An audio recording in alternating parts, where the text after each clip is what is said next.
Pour la première fois depuis des années, plus de la moitié des bitcoins existants valent moins que ce que leurs détenteurs ont payé.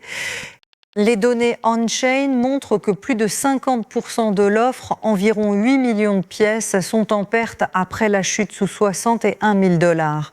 Le bitcoin a perdu près de 9% en une semaine et l'Ethereum davantage, près de 14%.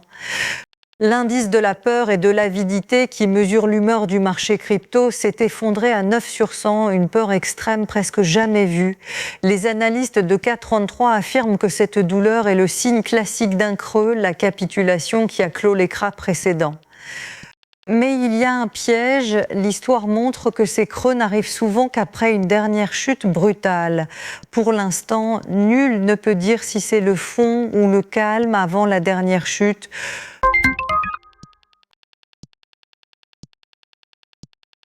L'Europe vient de se donner le pouvoir d'éteindre des plateformes crypto entières qu'elle n'a jamais régulées et ne peut atteindre.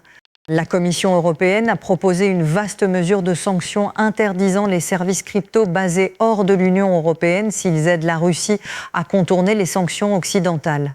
Jusqu'ici, Bruxelles ne pouvait faire pression que sur les plateformes opérant en Europe.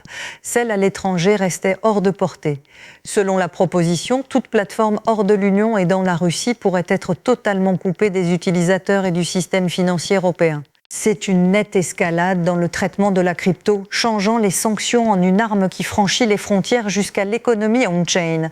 Les partisans affirment que cela comble enfin une faille, laissant filer des milliards de fonds sanctionnés par des réseaux sans frontières. Les critiques alertent sur un précédent dangereux, car si l'Europe peut isoler aujourd'hui les plateformes qu'elle n'aime pas, qui sera coupée ensuite ?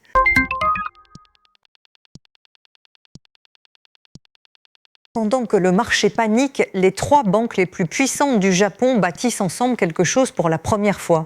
Mitsubishi UFJ, Sumitomo Mitsui et Mizuho, au cœur de tout le système financier japonais, prévoient d'émettre ensemble un seul stablecoin d'ici mars. Au lieu de lancer chacun une pièce rivale, les 3 géants unissent leurs forces derrière un jeton commun. Il fonctionnerait sous la nouvelle loi japonaise sur les stablecoins, offrant aux banques agréées une voie claire pour mettre yens et dollars numériques sur une blockchain. Ensemble, ces banques gèrent des centaines de milliers de milliards de yens, une portée qu'aucune start-up crypto n'atteindrait.